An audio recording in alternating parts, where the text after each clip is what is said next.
Why do Christians obey certain laws from the Old Testament and not other ones? Moreover, why do they care about the law at all when Paul said we're free from the law? Those are the two questions that we're going to cover today. Okay, so the first one is, why do we obey certain laws from the Old Testament and not other ones? This comes from a distinction that Christians make regarding those laws in the Old Testament. We divide them into three categories: moral, ceremonial, and judicial. Okay, moral, ceremonial, and judicial. When Christians speak of the moral law, we're talking about that law which applies to all men in all places at all times. It doesn't change. Okay, so the moral law has always applied to all men everywhere, no matter what. And that is the law that God wrote upon the heart of man in the Garden of Eden. So, for example, if Adam were to lie to Eve, would that have been wrong? Yes. If Eve were to have lied to Adam, would he believe that that was wrong? Yes. And that's the nature of the moral law, or how it's plainly visible to all men by nature. Paul writes in the book of Romans that the Gentiles who have not the law. Now, wait a minute, what does that mean? The Gentiles who have not the law. You just told me that the Gentiles have the law written on their heart. Yes, because that's what Paul says in the next verse. Hold on, listen. The Gentiles who have not the law show the work of the law written on their heart, their conscience, the meanwhile accusing or excusing one another. So here's what happens. You know when somebody mistreats you. You know when somebody has wronged you, and since you know when somebody's wronged you, you know when you've wronged somebody else. You know how you would like to be treated. This is basically the summary of it. You know how you would like to be treated, what you expect to be treated like. Therefore, you know when you fail to do that to someone else. Why? Why do you have this inner light whereby your conscience either accuses you or excuses you? And the answer is, scripturally, Paul says, the work of the law is written on your heart. Now that law, as I said, it applies universally, all men everywhere at all times. Okay? And that hasn't changed from the Garden of Eden till now. The second kind of law in the Old Testament is the ceremonial law. So this law pertains to the nation of Israel and was given to them particularly in how they are to worship God. So this is law besides the moral law that God specified regarding how God is to be worshipped. So this would have been the priesthood, the tabernacle to follow would be the temple. And this was how God was to be served and worshiped in those sort of religious settings, those ceremonial laws. Why did God set forth the ceremonial law? Why was it added after creation and particularly after the fall? After man fell, the ceremonial law was given to this particular nation to teach them how to worship God for two reasons. Partly to prefigure Christ, to show Christ typologically, or to typify Christ, like let's say in the sacrifices and the offerings that the priests make. So this law was partly to show forth Christ, and partly because even in it, various things morally could be illustrated. Okay, so we have truth illustrated in the ceremonial law. The third kind of, so we got moral, ceremonial, and the third type of law is the judicial law, and that pertains to Israel as a state. Okay, so we've got three kinds of law: moral, ceremonial, which pertains to Israel as a religious body worshiping God, and we've got finally the judicial law, which pertains to Israel civilly as a state. That is, what are you supposed to do if you're chopping down a tree and your axe head flies off your axe, bonks this dude in the crown, and he dies? What do you do? Okay, so the judicial law was given to the nation of Israel to govern them as a nation. And those laws perished along with the perishing of that people. So there's three kinds of law. Okay? Now this is very important for you to understand. If we see that there are three kinds of law, when we read in the scriptures and we read something about God's law, we might want to pay attention to the context in order to determine what law is being spoken of here. Is it talking about all of God's revealed law? Is this talking about the moral law, which governs the conduct of all men? Is this talking about the ceremonial law, which pertains to how the nation of Israel in the Old Testament was to worship God?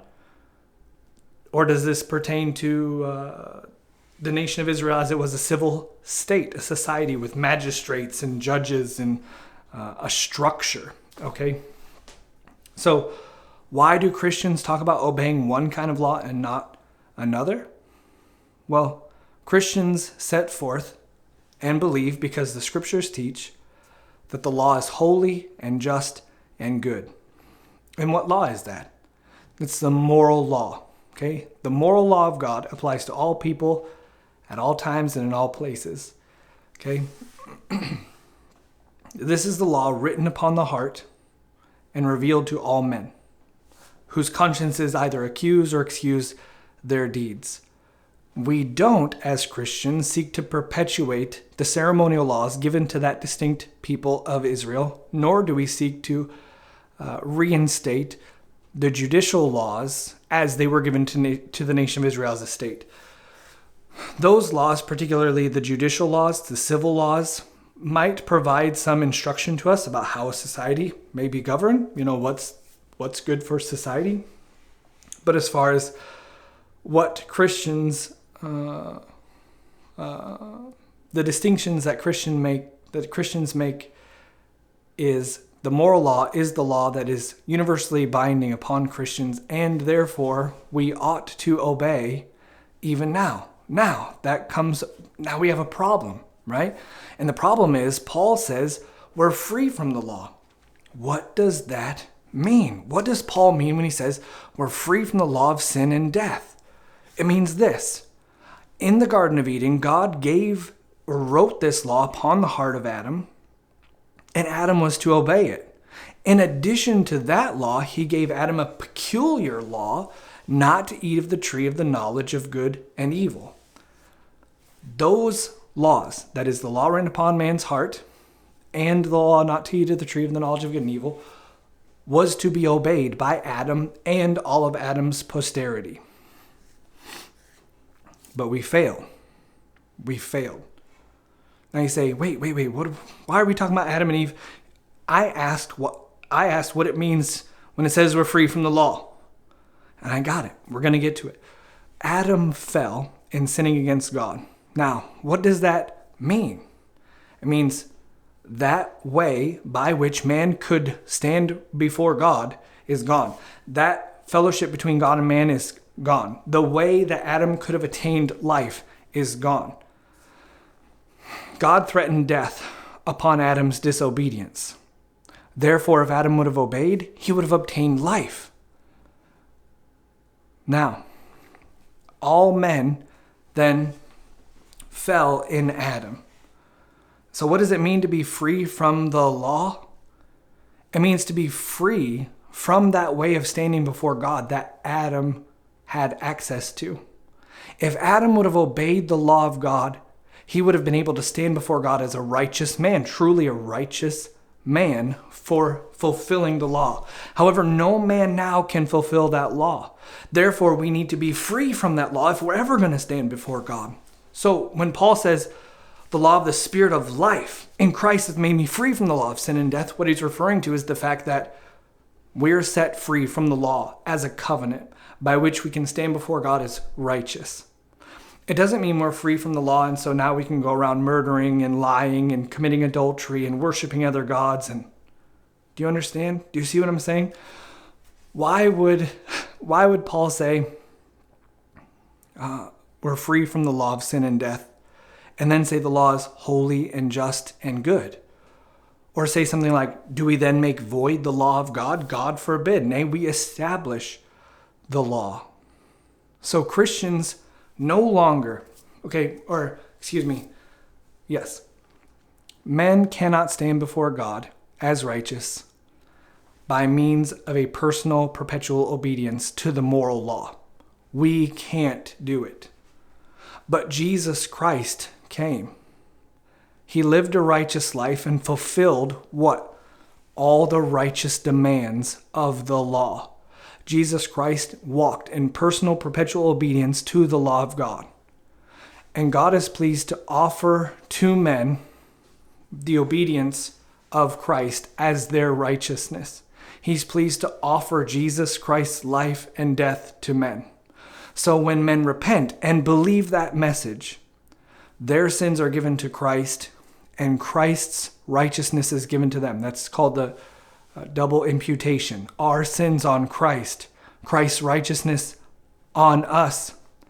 And therefore, the law of the Spirit of life in Christ, that life which we obtain by faith in Christ and his work and his active obedience to the law and his submitting to the death that we deserved. Now, since that has taken place, we are free from the law of sin and death, meaning we're free from that law by which the only thing we could have gained was death. So what do we do now? What do Christians do now? Well, God gave to us, as I said, a moral law. Who fulfilled the law? Christ did. Okay, who are you supposed to follow? Who is your master? Who is your Lord? What did he do? It's sort of cliche to say that, I guess, right? But how did he walk? How did he live? He lived in obedience and subjection to the law, right? So how do you suppose you should live? In obedience and subjection to God's moral law. Now, you ought not do it in a way that you think you're going to obtain the righteousness by which you can stand before God as a justified man or woman. You cannot obtain a righteous state before God and be justified by your personal obedience to the law. So if you set out to obey the law of God in order to be justified in God's sight, you'll fail. You'll absolutely miserably fail. But if you say the law is good, it's holy and just and good, and it's given to me as I ought to walk, it's instructive for Christians how the moral law instructs Christians how they're to live. It humbles them when it reveals their sinfulness, because Christians still have a nature that is corrupt. We still fight against the flesh. We war against it, and God's law shines a light on our corruption, and so we fight against it. But we don't fight to obtain a state of justification before God. We fight for joy. We fight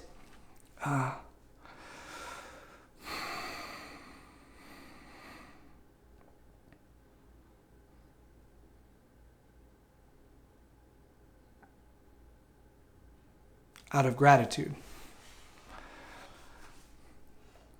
So Christians don't obey all the laws in the scriptures, because when the scriptures speak about God's law, maybe it's talking about God's moral law, which was given to Adam in the garden and was to be perpetually obeyed by him through time. And that law is now summarized in the 10 Commandments, and you can see that the first 4 commandments dealing with our duty to God and the last 6 our duty to man. You can see that law summarized there. And so Christians obey that law. We don't seek to obey the ceremonial laws from the Jewish nation, nor its judicial laws. But out of gratitude, we seek, by the help of God, to live in subjection to God's righteous requirements, not in order to obtain a state of justification, but because we love God. And we love that which reflects God's righteous character, which is his law. Now, from a really practical standpoint, let's talk about slightly shifting gears. What about the 4th commandment, right? Because you said that this was binding upon, I said, right, that this was binding upon all men at all times, in all places. And it's almost universally disregarded today, the 4th commandment. Everyone's willing to talk about the 9 commandments. when the list in Exodus chapter number 20 is the 10 commandments, right? So what about the Sabbath? Well, here's how the Sabbath fits in with the moral law of God. It's reasonable for a man to know that he ought to worship God, right? When man can know naturally that that there is a God and that he's to be worshiped. And in doing so, he's going to dedicate a certain amount of time to the worship of God. That's natural and reasonable to suppose, right? That's a conscientious thing that the natural man would be able to know and obtain. So the question is when? The question is, when do we worship God? We know by nature that there is a God and he ought to be worshiped. When? Well, God revealed when, okay? He by his example, set aside one day wherein man ought to rest, and so enter into rest and worship and serve God. There were certain stipulations in the Old Testament attached to that day that aren't today observed by Christians, but Christians still have a day of rest. Moreover, one of the reasons why the Christians talk about the 10 Commandments is because that list of 10 Commandments is repeated in the New Testament in one of two ways. Either it's literally listed, like don't steal, don't kill, don't lie, don't commit adultery. Those are don't covet, worship only God, keep yourselves from idols. Those laws are specifically repeated in the New Testament. Now you might be saying, okay, that's one way then that we know the law of God is repeated in the New Testament. The second way that the 10 Commandments are repeated in the New Testament is by example. My question for you is, when did the churches meet? Universally recorded in the scriptures, the New Testament church met upon the first day of the week. And Paul said, as I've given commandment to them to do this upon the first day of the week, so you do. And we also read in Revelation chapter number 1, verse 10, John says, I was in the Spirit on the Lord's day. Which means that there is a day in the New Testament which God regards as his personal possession. It's his personal possession. One day.